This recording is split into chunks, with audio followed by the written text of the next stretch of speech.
This conference will now be recorded. Virtual cardiovascular molecular imaging seminar focused on cardiovascular inflammation. We have had presentations from faculties from top medical and research institutions, and this seminar has been well received internationally with attendees from over 27 countries so far. The topic of today's presentation is cardiovascular inflammation. Our speakers are Dr. Matthias Nahrendorf from Harvard Medical School, followed by two presentations from the lab of Dr. Ahmed Tawakol by Drs. Shady Abohashem and Michael Osborne.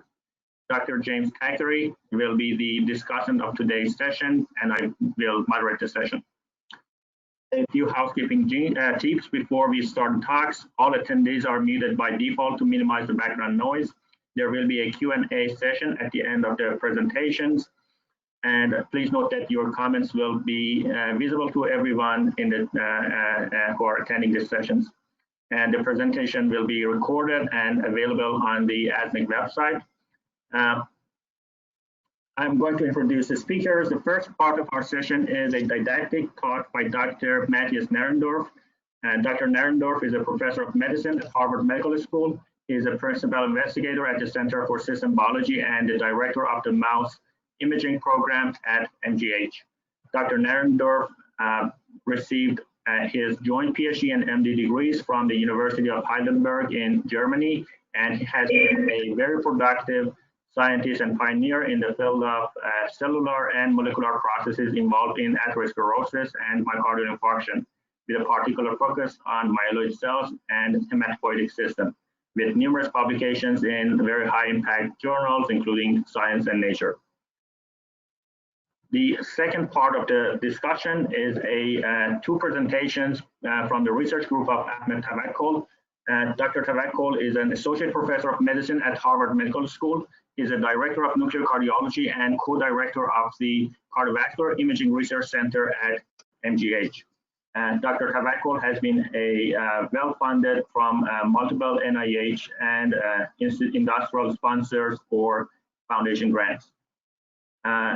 He received his medical degree from Stanford Medical School, and then he continued on his training in internal medicine and cardiology at Brigham and Women's Hospital, followed by a fellowship in nuclear cardiology at MGH. Dr. Tawakol is a very well-known investigator and pioneer in the field of PET-CT imaging of atherosclerotic plaques. He utilizes a multi-system imaging platform to define the mechanisms that link systemic inflammation and cardiovascular diseases. Two presenters from Dr. Tawakol group are Dr. Michael Osborne. He's a cardiologist at MGH and instructor of medicine at Harvard Medical School, who received his medical degree from University of Chicago, did a residency in Brigham and Women's Hospital, and a fellowship in cardiology at MGH. He's a member of ASNC membership and audit committee with a research focus on nuclear imaging to understand mechanisms that link chronic stress to cardiovascular disease. He has received multiple prestigious awards, including the Best Clinical Paper for Journal of Nuclear Cardiology in 2014, ACCF Merit Fellowship in 2018, AHA Career Development Award in 2018, and a KL2 Award from Harvard Medical School in 2018. The second speaker from Dr. Tawakol group is Dr. Shady Abohashem. He's a postdoctoral fellow at MGH. He received his medical degree from Zagazig University in Egypt. He previously was a research assistant at Baylor College of Medicine and the University of Texas MD Anderson Cancer Center. His research interest is on leveraging advanced multi-imaging modalities to understand mechanistic links between environmental stressors, polygenic risk, lifestyle, and cardiovascular diseases. And he is a fellow training member of ASNC and ACC.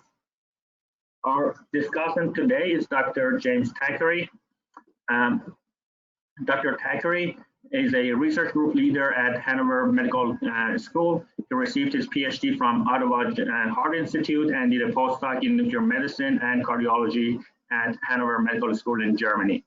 He is a member of board of directors at Cardiovascular Council at SNMMI. He is a founding member of a cardiovascular study group of the European Society of Nuclear Medicine, Nuclear Imaging, He's an editorial board member of Journal of Nuclear Medicine, and his research interest is on assessment of the local changes and interconnections in inflammation, fibrosis, and sympathetic neuronal activity after ischemic injury, as well as development of a paradigm for image-guided therapy to optimize target and timing of intervention to improve functional outcomes after myocardial infarction. Dr. Thackeray has been the recipient of multiple prestigious awards, including Hall O'Brien Rising Star in 2020, Jack Young Author Achievement Award in 2016, and Young Investigator Award from SNMMI in 2013, as well as ICNC in 2015. As a reminder, these seminars will be followed by a talk on June 17, which will be focused on coronary microvascular dysfunction with presentations from Dr. Kamisi and laboratory of Dr. Albert Sinuzas from Yale University. And I would like to remind everyone of the grant and award opportunities that ASNC offer, particularly focused to young investigators with a deadline in June of this year. On behalf of the organizing committee, I would appreciate if everyone can provide us a feedback at the end of this session, which is a very short survey, should take about probably 30 seconds or so.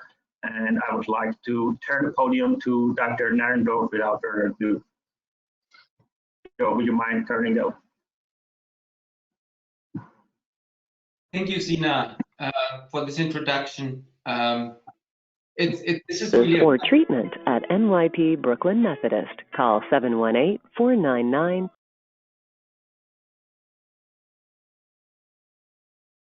It's an all MGH crew. In fact, we all came in on the same plane. Joking aside, I work very closely with Ahmed Tavakol's group, and so my role here is to show some of the basic biology that is the foundation of his imaging interests. And I will be focusing on inflammation. This is what my lab works on.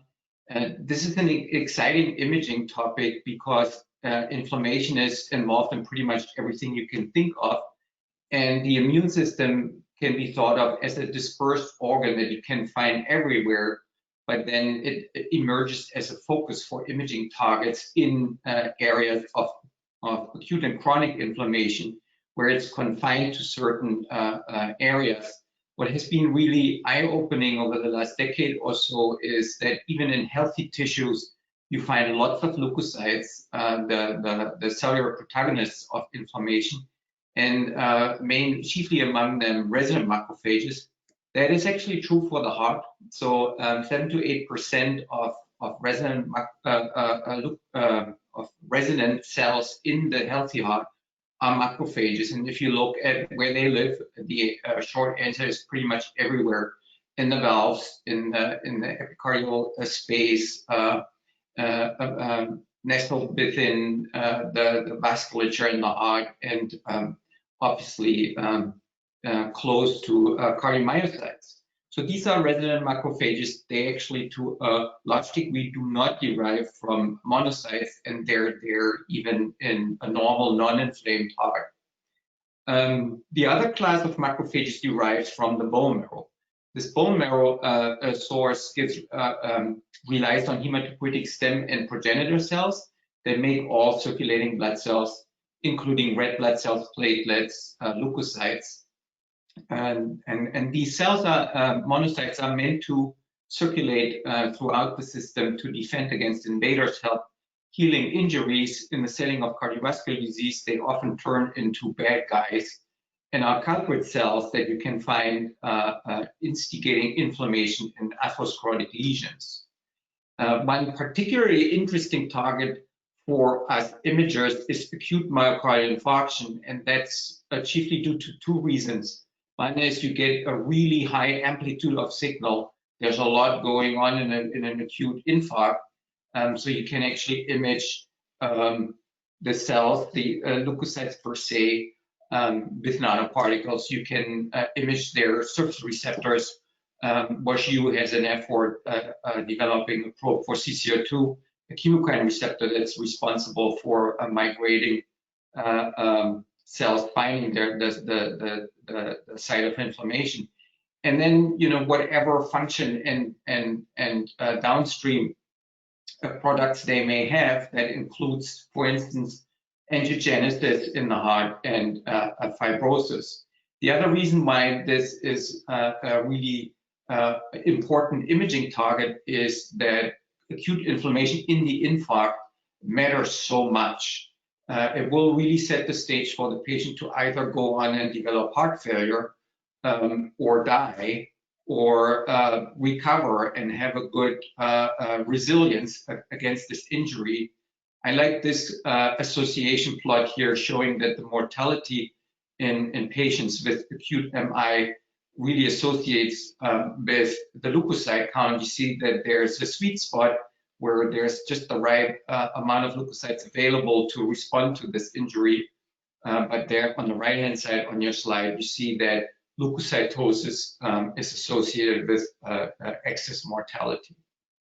So one interesting piece of data that we found in mice, and others have actually looked at the blood in humans, and it's true in humans also, is that monocytes, which are the precursors of macrophages in the infarct, and then macrophages themselves in the infarct, have super short lifespans. So they live less than a day while in circulation. This led us to think that we really need to look at this problem as at the root of it, i.e. at their site of production. So this brings us back to the bone marrow. Here I sketched a simplified hematopoietic hierarchy with long-term hematopoietic stem cells all the way to the right. They're very rare. Humans have about 10,000 of them only. And they ultimately give rise to more than 1 billion cells every day and travel to this hierarchy here with the more committed precursors to the right. So cells differentiate and proliferate more as they differentiate, and they have a shorter lifespan and a reduced self-renewal capability as more as they move away from the stem cells. So it wasn't really clear what these cells do in the setting of acute myocardial infarction, and we looked at this with invasive methods. By flow cytometry, you can use a fairly complicated surface marker combination in flow cytometry to pin down these cells and combine this with proliferation markers such as BRDU incorporation. You can see that the upstream stem cells get activated after myocardial infarction. And so as a sneak preview on Ahmed's work on the right-hand side, you see that activation in the bone marrow of humans after myocardial infarction using FDG PET. So this is really the situation that we are studying, and that I think is really worthwhile studying. What regulates the supply and eventually the oversupply of inflammatory leukocytes in the setting of cardiovascular disease? And we're particularly looking at input functions that come from hormones, long-range signals from the brain, and how they influence stem cells that live in the bone marrow and that decide to either be quiescent and do nothing, or become active and produce leukocytes. And this is really influenced by niche cells. So these are stromal cells, including fibroblast macrophages, endothelial cells, that sense what happens systems-wide and then pass on this information to hematopoietic stem cells. And so we're in the business of studying these signals because I think that if you understand what makes these cells tick, then you are potentially discovering new therapeutic targets that can reduce harmful inflammation. And one way of doing this is to look at biomimetics. So we looked at powerful risk factors for cardiovascular disease and thought that there are certain lifestyle factors that have very high odds ratios that in some instances even beat traditional risk factors such as hyperlipidemia and hypertension, and then study what they do to the bone marrow, not because we need to find out whether they're good or bad, but really to discover pathways how these cardiovascular risk factors act on the hematopoietic and the immune system, and then in the end lead to cardiovascular risk. And I will share some data about stress and exercise. So we launched this mouse stress trial. This is just a slide summarizing how we stressed mice. It's not our invention. This is what our colleagues in psychology do to mice quite a bit. And using these procedures, we found that the bone marrow really reacts to mild chronic stress. So we found more noradrenaline, and we found more tyrosine hydroxylase, which is an enzyme made inside sympathetic neurons. It is critical for the production of noradrenaline. And so as a consequence of this increased sympathetic input in stressed mice, we find that certain factors, canonical niche factors made by stromal cells, are influenced. So one, chiefly among them, is CXCL12. You see that it drops in stressed mice, and it acts as a brake on stem cell activity. And if the brake is released, you see that HSCs become more active, they're more numerous, they proliferate more, and they increase the number of blood leukocytes because they are produced in the bone marrow and then released. As a consequence, these leukocytes get recruited to sites of inflammation. Here we're looking at inflammation in aortic root plaques in ApoE knockout mice. That's the workhorse model for modeling atherosclerosis in imaging. It's the mouse model with the highest amplitude of inflammation. And we like to image the root because it's actually surrounded by air. So for optical and PET imaging, it's actually a nice area to look at. And the images that you see here are protease activation sensors that are sensed by fluorescence molecular tomography.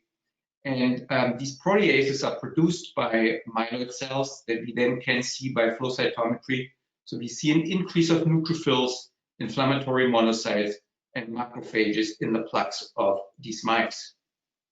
Now, the question really is, are similar mechanisms in place in humans? And Ahmed's group will talk about this more.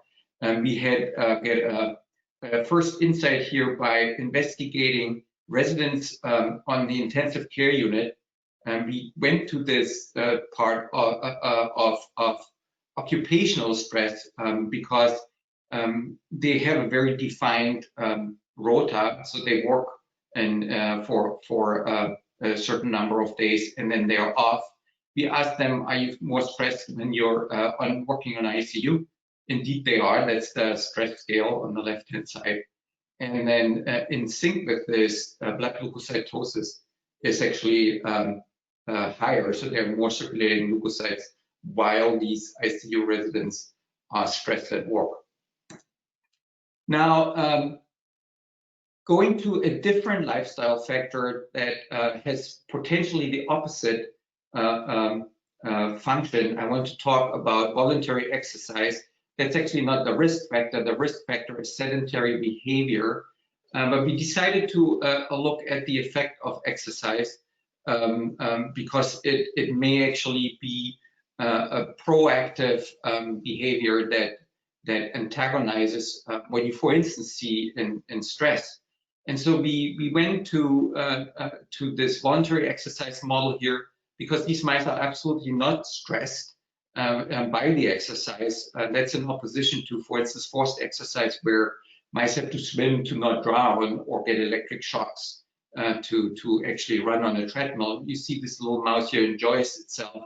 They run actually more than 12 kilometers a night and every night for weeks. So very avid runners. And we see that this impacts the production of inflammatory cells. So during their resting phase, which is during the day, running mice had less leukocytes in circulation. And looking at the bone marrow, we actually see that the activity of hematopoietic stem cells is reduced in running mice. We then did a number of studies trying to decipher where the signal is translated and where it's coming from. I can't take you through all these steps, but we honed in on niche cells that are stromal-like cells. They are known to really influence hematopoietic stem cells, and they express the leptin receptor. And if we flux out the leptin receptor, on the bottom of this slide, you see that we get an exercise-like phenotype. So to look at this mechanism, what we see here in running mice, there's less leptin production in adipose tissue, and the opposite of that would be in sedentary lifestyle. There's more inflammation in adipose tissue, and there's more leptin production. These factors then act on niche cells that influence hematopoietic factors and hematopoietic stem cells. As a consequence, we see that in runners, there's a shift towards less production of myeloid cells. So these running mice have lower levels of leukocytes across the spectrum, but specifically also monocytes and neutrophils.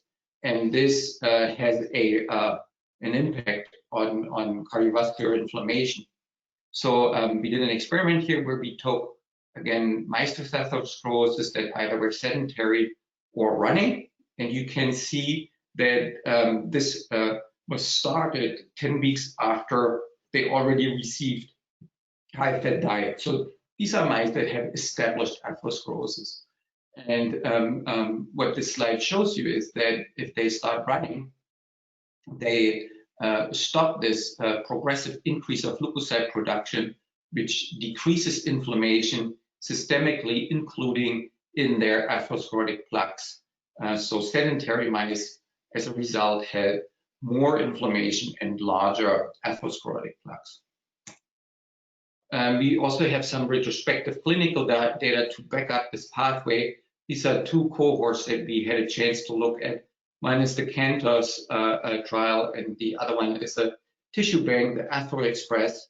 And so what we've found in these patients is that regular exercise associates with lower leukocyte levels and associates with lower leptin levels. So I think that a whole area of inflammation and cardiovascular disease and how modifiable risk factors influence inflammation is very interesting, because it will really help us to understand residual risk. We know that even with the current treatment that addresses hyperlipidemia and optimizes risk factors, myocardial infarction is still the #1 killer, and there's a lot left to do. I think that imaging can be really helpful here to provide guidance for drug development and also patient treatment. And this is it from my side. Thank you very much.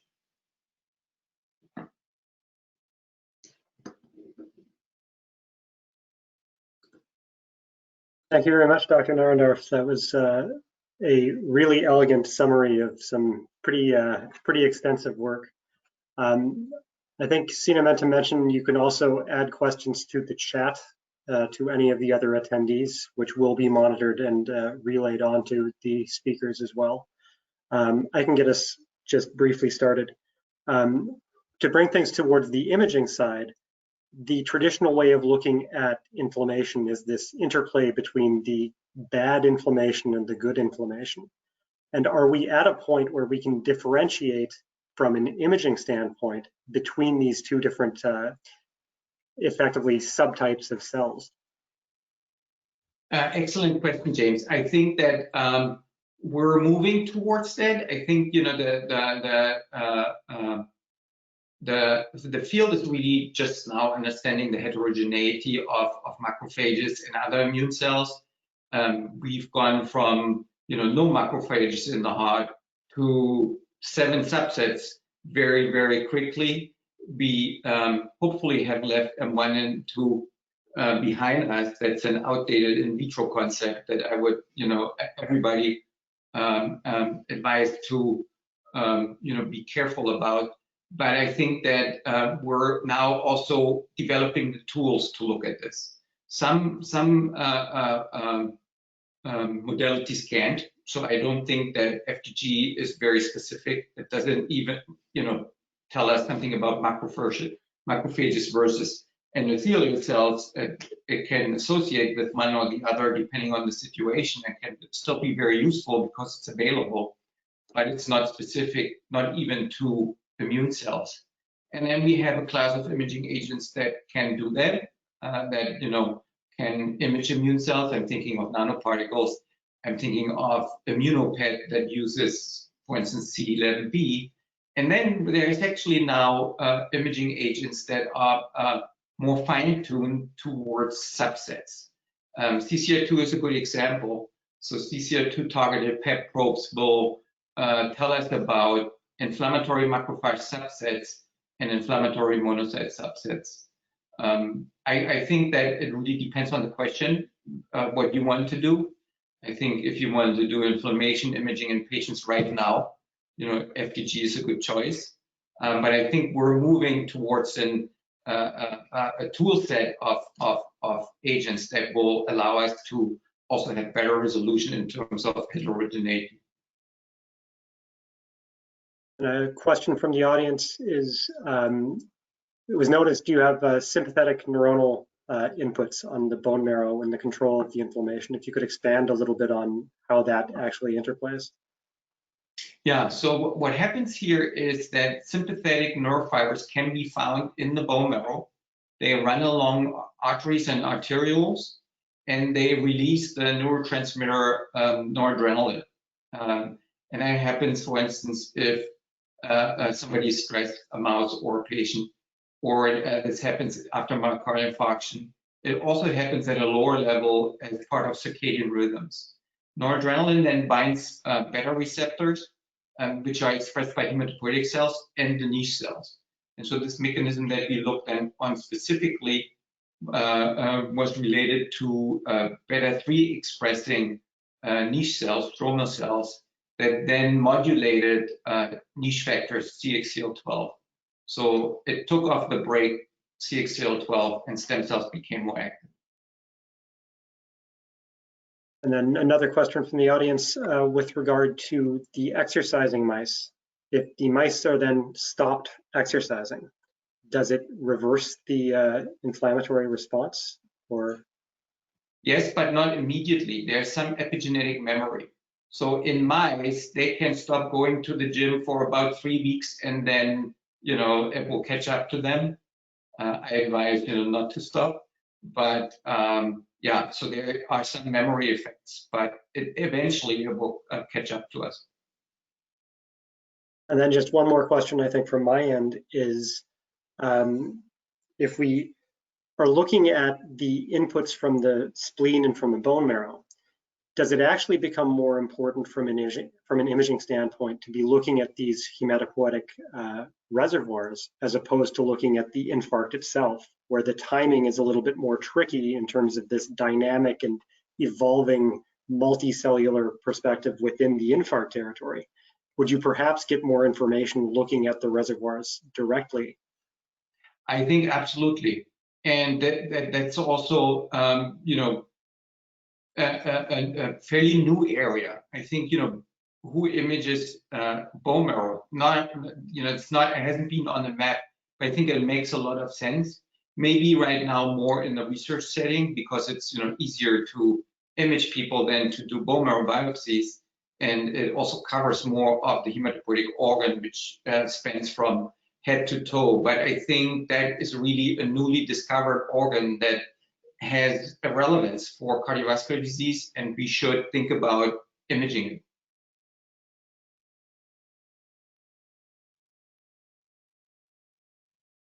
If there are no further questions from the audience, I'm not sure who is in charge of introducing the next speaker. Sina? Okay, sure. Yes, so the next speaker is from Dr. Ahmed Tawakol. I believe Dr. Michael Osborne is going to start the next part, and it will be followed by Dr. Shady Abohashem.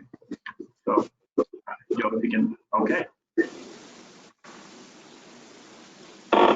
Hi everyone, thank you, Sina. I think I will start with the first presentation first, then Mike will start. Do you hear me, everyone? Yes, we can hear you. Okay. Thanks for the introduction, and thanks for ASNC for giving us such a wonderful opportunity to be part of these teaching seminars. So today we will be talking about a neurobiological mechanism linking chronic stress to cardiometabolic disease. So I would like to start with our objectives for today, covering the role of PET imaging techniques in human inflammation using different tracers focusing primarily on the FDG, plus the epidemiologic data relating stress to cardiovascular disease and the potential underlying mechanistic links in addition to the impact of socioeconomic and environmental factors and what it could be the future directions. In the next slide, the PET imaging modality, we know that provides several different opportunities for imaging atheroma using different tracers. And perhaps the most commonly employed approach that is focusing on glycolysis is FDG. And we know that during atherosclerosis development, macrophages heavily utilize glucose and simultaneously take up FDG. And FDG is also taken up by facilitative glucose transporters in macrophages. In addition to binding mannose receptors or somatostatin receptors or plus the translocator protein receptors, those could be also targets for some other novel tracers. Certainly, there's other non-inflammatory tracers like sodium fluoride that can identify microcalcification. In the next slide, we know that FDG accumulation provides a measure of tissue glycolysis, but how it works. So FDG enters the cells similarly to glucose that is phosphorylated by hexokinase to FDG6-phosphate. However, while glucose continues through metabolic pathways, FDG cannot further participate in glycolysis, and it becomes metabolically trapped within the tissue in proportion to the tissue's glycolytic rate, and hence providing a measure for tissue glycolysis. Next, several groups have actually demonstrated a constant robust associations between FDG uptake in the arterial wall and a macrophage density. That's on the other hand consistent with our values. That is, as shown, these values are very similar across other studies as well, and certainly the most recent one that shows that substantial association persists as the size of the sample increases in another multi-center study. And however, the application of 18-FDG in the clinical practice has been hampered by some limitations. That's including like the limited biological specificity of FDG towards the inflammatory cell, plus the glucose uptake by the perivascular cells like myocardial or skeletal muscle uptake that actually could interfere with the visualization and quantification of the vascular uptake. There is also another limitation, that is the difficulty to compare values across the studies due to the lack of standardized protocols that might affect the patient's preparation or image reconstruction and quantification. And finally, imaging of coronaries is also challenging using FDG PET. Nonetheless, despite these limitations, still the arterial FDG signal is robustly predictive of subsequent cardiovascular events, as shown in previous multiple studies. And in the JACC study in 2013 showed that the association between the vascular inflammation and the timing of cardiovascular events where FDG uptake representing the aorta as a target to background ratio is actually inversely related to the time interval between the PET imaging and subsequent cardiovascular diseases. Next slide. But in fact, FDG PET has been broadly used in multiple successful clinical applications to evaluate the inflammation in multiple different contexts. For example, you can use FDG PET to evaluate aortitis, you can use it to evaluate endocarditis or sarcoidosis or device infection. Thanks. And moreover, because FDG is not specific, that gives us an opportunity to look at the metabolism in other tissues. And one can learn a lot conceptually based on the tissue you evaluate. For example, in one context, you can look at the arterial inflammation, and in other contexts, you can look at the bone marrow leukopoietic activity. And when you study the brain, you have the chance to tell about the brain metabolism. And when you look at the visceral adiposity, you can look at visceral fat metabolism. And from that, looking at multiple different tissues simultaneously, you can learn about the system processing and what it could be the potential mechanistic links. Now I will turn it to Dr. Osborne, who will be able to speak more about stress and cardiometabolic diseases and what could be the potential linking mechanism. Thank you.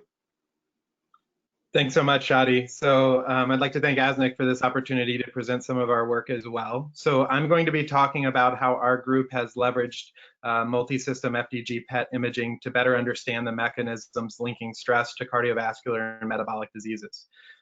Large epidemiologic studies have shown repeatedly that chronic stress is an independent and significant risk factor for cardiovascular disease. We know that this holds true even after adjustment for typical risk factors that are better recognized, and that even in some studies, the attributable risk for chronic stress is similar to that of these known risk factors. Furthermore, we know that common stressors like adverse socioeconomic factors and chronic noise exposure also associate with cardiovascular disease. Moreover, we know that stress is also linked with cardiovascular disease risk factors such as hypertension, obesity, and diabetes. For many years, some of the mechanisms underlying this relationship have been understood, but it's been very difficult to disentangle the overall role of each of these factors in the interplay linking stress to disease. We know that stress activates several disease-causing pathways, including the HPA axis, which increases stress hormones, including cortisol. It also activates the sympathetic nervous system, leading to the fight or flight response, has direct vascular effects, including increased reactivity, endothelial dysfunction, and increased coagulation. And finally, and importantly, as Dr. Nahrendorf alluded to, heightens systemic inflammation and ultimately leads to peripheralization of the immune system in inciting of disease. So again, to reiterate some of the key work in understanding how stress may increase inflammation, we lean on a lot of Dr. Nahrendorf's work over the last decade. We know that a stressed mouse, he didn't use cats, but that could be at least a schematic for you guys. A stressed mouse has increased input to the bone marrow niche from the sympathetic nervous system, as he explained. This leads to increased release of leukopoietic cells, as well as increased cytokine release that has more or less a feed-forward mechanism to heighten inflammation. These cells ultimately go out to the periphery and land in peripheral tissues, including the arteries, as he showed here with a protease activity in the aortic root that's heightened in a stressed animal compared to a control animal. He also has hypothesized that there's an analogous pathway in humans, as he described, and we're going to focus here on the stress factor that again would trigger the bone marrow, lead to increased leukopoiesis and mobilization of those cells out to the periphery, ultimately leading to deposition in tissues like the arteries and downstream cardiovascular events.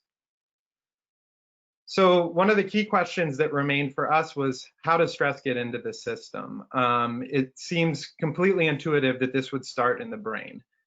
We know that in humans, stress reactivity is different between every individual. It relies entirely on a given stressor that occurs to a person and how that person responds to it. So if somebody undergoes a great deal of stress and responds vigorously, they're more likely to have an adverse cardiovascular impact on their health than someone who is more resilient to a lesser stress. So we sought to examine some specific brain centers for their potential role in initiating this process. And one of the major centers in which we focus, the major center in which we have focused is the amygdala. So the amygdala is a bilateral limbic structure that's located beneath the temporal lobe.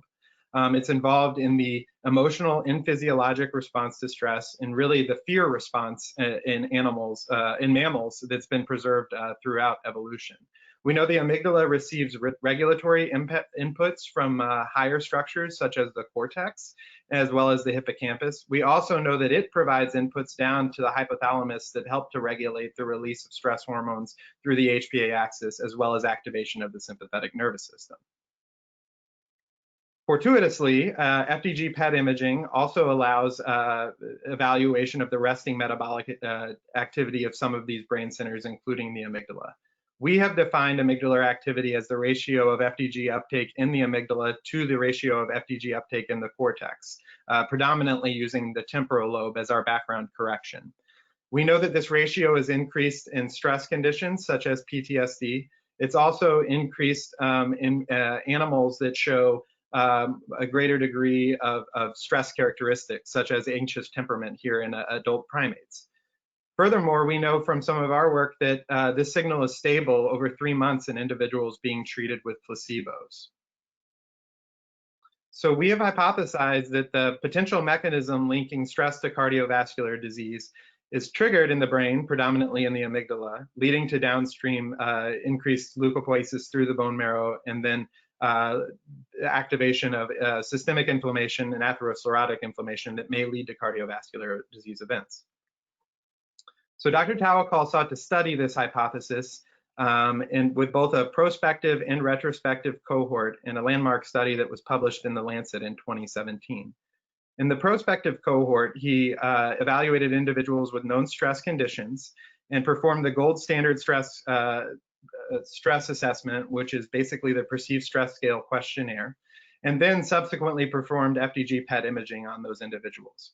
He was able to show that there's a significant relationship between perceived stress scale score as well as amygdalar activity, as we previously defined it, arterial inflammation, and C-reactive protein in that population. He then explored a retrospective cohort of approximately 300 patients without known CVD and without active malignancy who underwent clinical FDG PET scanning. He evaluated in each of these individuals amygdalar activity, leukopoietic activity of the bone marrow, and aortic activity using their FDG PET. He found a significant relationship between amygdalar activity with both bone marrow activity and aortic activity. However, there was importantly no relationship between amygdalar activity and a control tissue, subcutaneous fat.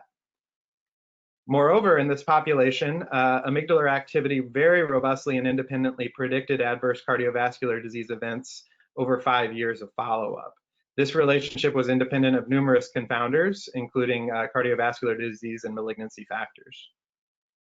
Finally, to further understand the pathway, he performed mediation analysis to understand the interplay between these different activities and ultimately leading to cardiovascular disease. In the first analysis, he evaluated whether or not bone marrow activity was a significant mediator of the relationship between amygdalar activity and arterial inflammation, and indeed it was.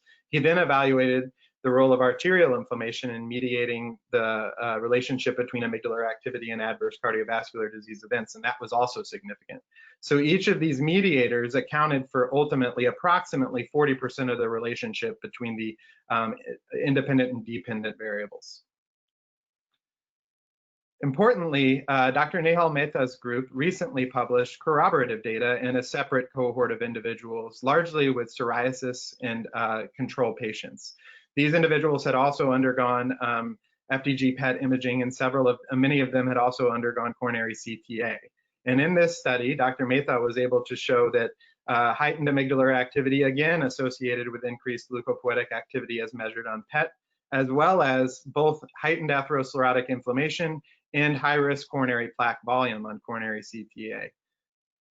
Extremely importantly, he again corroborated that the relationship between amygdalar activity and cardiovascular disease was mediated significantly by leukopoietic activity also in his population. So this really gives a lot of credence to the potential existence of a neuroimmune pathway linking stress to cardiovascular disease in humans. So we took a step back and also looked at the relationship between amygdalar activity and several important cardiovascular disease risk factors and metabolic diseases as well. In our study of visceral adiposity, we were able to show that individuals with higher amygdalar activity had greater baseline visceral adiposity at the time of their PET CT scan, measured on the same image. And then in individuals who had follow-up within 1 year, there were 60 of those patients, we were able to show that higher amygdalar activity predicted gains in visceral adiposity even after adjustment for baseline adiposity.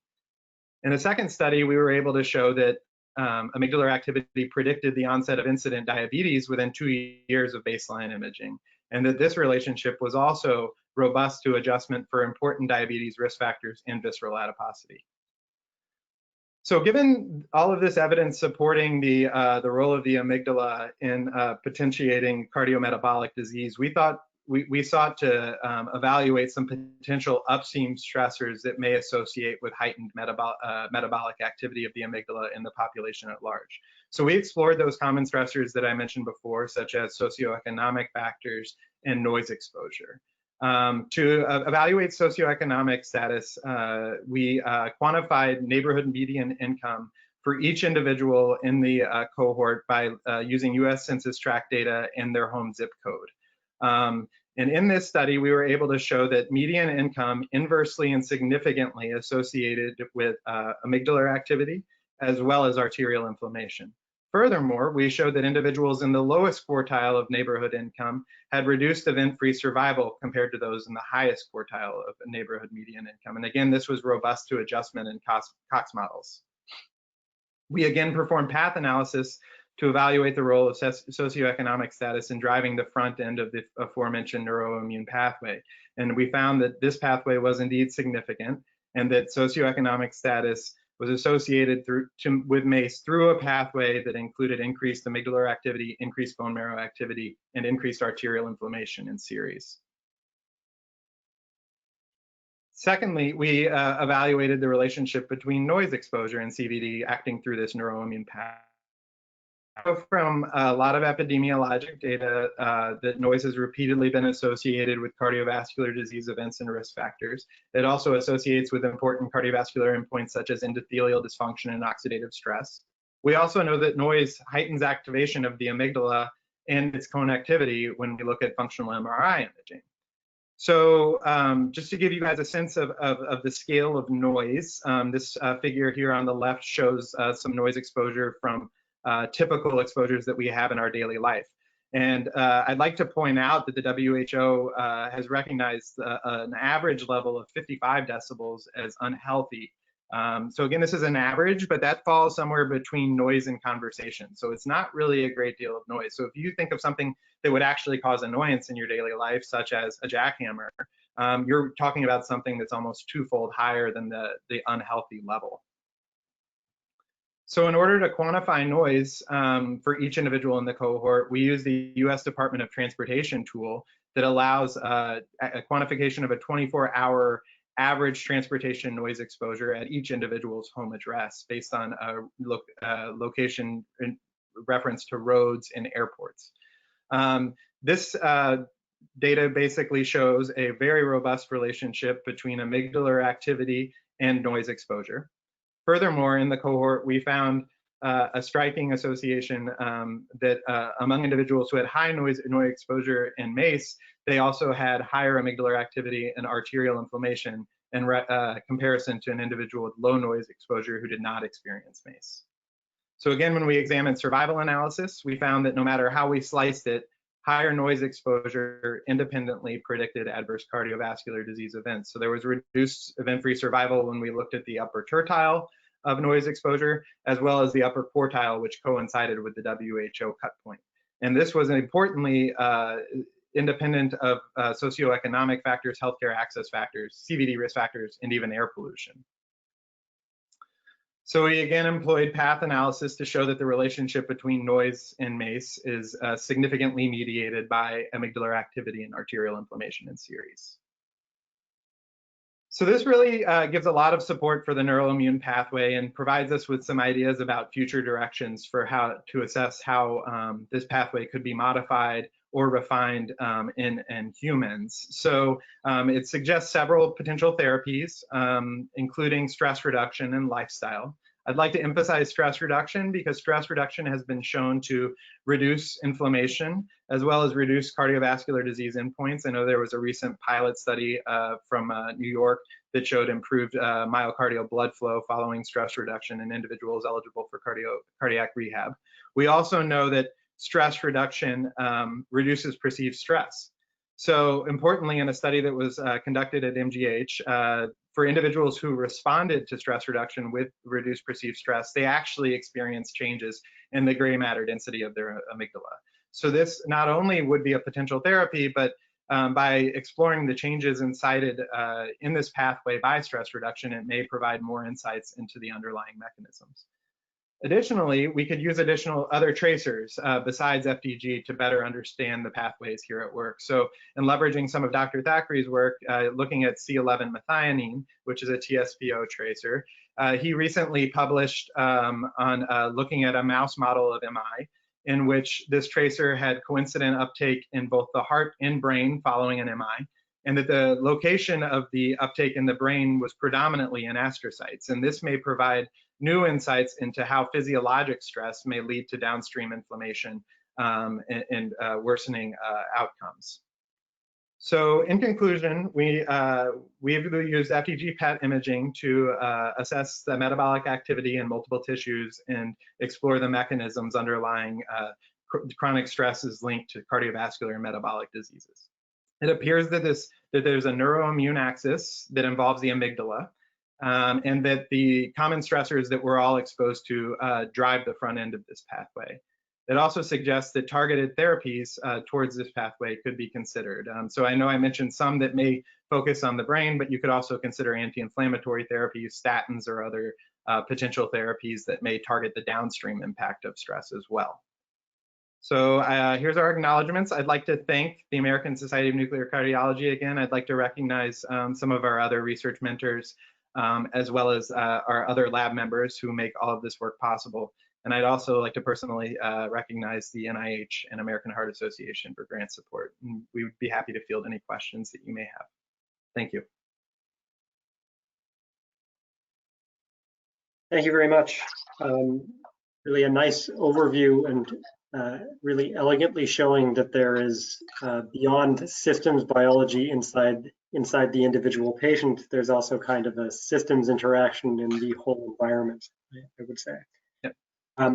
So as Shady referred to, there's issues with the reproducibility of FDG measurements in atherosclerotic plaque, for example. What are the patient protocols that you use, and how does that actually affect the amygdala? I'm sorry, I missed the last part of the question. The protocols that we, how does that affect? The amygdalar activity. Does the brain activity respond to how you prepare the patient? Yeah, so to this point, the data that I showed was all retrospective data from individuals who underwent clinical scanning. So we do not anticipate that any of the individuals were under more stress than any of the others. By nature, it may have been a slightly stressful event because many of them needed a scan for a clinical purpose. However, there was no gradation of the stress preparation for the individuals. We are doing a current prospective study where we're looking at individuals who don't need a clinical scan that will provide some more validative information. I think the other important thing is for Dr. Mehta's group, those scans were not clinical. Those were largely part of a research protocol. And what he saw was similar results in individuals who may not have been under the stress of needing a particular exam. And then the other point I would make is that this is resting. So individuals were not shown, anything that would be stressful during the scan. While the scan process itself may have been stressful, they were allowed to rest in sort of the 60 minutes between injection in a quiet room before imaging, and then just had regular imaging where they were a lot of the time looking up toward the ceiling during the imaging acquisition. Okay. Dr. Nahrendorf actually has the observation of the connection between the brain and the fat signal. Do you have any thoughts on the mechanism of that interaction? Yeah, so we think it's a lot of the same information. I'm certainly not as well schooled in the details of inflammation, but we do know that visceral adipose tissue is highly inflamed. And we think that it's very much a similar process where we're seeing more peripheralization of these cells to the visceral adipose tissue that basically triggers the progression of those adipocytes. We know that inflamed visceral adipose tissue is more likely to grow So it's really, we believe it's a lot of the same inputs that are leading to increased leukophoresis and migration of those cells out to the periphery. The other important thing to point out is it's almost certain that the role of the HPA axis is more prominent in the visceral adipose tissue and in the as well as in the development of diabetes. Unfortunately, in our retrospective cohort, we didn't have any reliable assessment of the HPA axis, but this is something that we're also looking for in prospective studies. And the PTSD patients were scanned for which purpose, and how do you actually look at the amygdalar activity? Sorry, I'm trying to render what the question actually is. So whether we looked at CVD outcomes in that population. So yeah. We did not, because they were imaged right before publication. So we didn't have enough follow-up time for them. It is something that we could likely look at in the future, but there was only, if I remember correctly, something like 20 patients. So our power would be quite low to look at that relationship. But there is a prospective study, again, looking at PET MRI involving multiple centers in individuals with PTSD to better hash out this relationship in individuals with that disease model. And is there any prospect on other targeted tracers for trying to take the similar approach? Obviously, the challenge with the brain is what can cross the blood-brain barrier and actually get the brain signal. But when you're looking at sympathetic neuronal inputs, can you use some of the sympathetic neuronal imaging agents to get some more insight on what these connections actually are? Yeah, so it's a great point. So we've definitely thought about it. I think one of the questions that we have is we don't necessarily know. We would have to do some pilot work to figure out the relationship between uptake in the amygdala and how that associates with FDG. But we have definitely thought about using some of the sympathetic tracers in addition to using FDG to see if we can parse out some of those relationships a little bit more cleanly. I think that the challenge will be to find something. I think what, again, kind of getting back to Shady's point, I think what FDG has done is it's given us a construct. It's certainly not robust enough to tell us the whole story. So we really need to rely on some of these other tracers and some of your work to really delve into this a little bit more in detail, because metabolism is, as you know, clearly not the whole story. So I think what we would like to do is probably, in looking at some other tracers, is simultaneously image individuals with FDG as well as other tracers to try to parse out those relationships. Yeah, I think FDG has been, it's remarkable the versatility that you get out of it, but the specificity trade-off makes it a very useful hypothesis generating tool, and then clear out the way for a little bit more specific outcomes. The last question that just appeared is, depression is also associated with cardiovascular disease. Any looks at amygdala activation and stress in relation to depression in depressive subjects? Yeah, so there is previously published work that has shown increased amygdalar uptake in depression as well. So we've seen it in depression, anxiety traits, and in PTSD. So it's pretty remarkably preserved across stress conditions. So it would potentially lead support to that as well. I think the one thing that's challenging is, you know, a lot of individuals have stress exposure, but don't necessarily have a diagnosis of a stress condition, even though they may. So I think what we've sought to do broadly is look at the population as a whole, but I think it certainly holds true within these individual populations. And it raises a good point.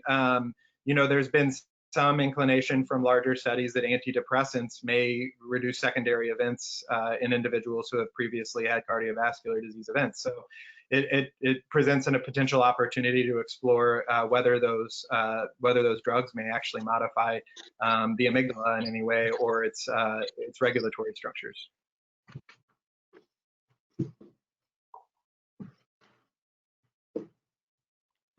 Thank you very much. I think we're done with the questions. I would like to appreciate everyone's participation in this seminar and invite you to take the time to fill out the online survey. It will help ASNC in promoting these activities. And I would also like to invite everyone to attend our next session, which will be on June 17th, and it will be on imaging, coronary microvascular dysfunction will be presented by Dr. Kamisi and laboratory of Dr. Sinosis. I wish a good day for everyone. Thank you very much. Thank you. Thank you. Thank you, Sina. Thank you all. Thank you. Thank you, everyone. That was great. Thank you, Great Gunan. session. Thanks so much. Thank you. Thanks.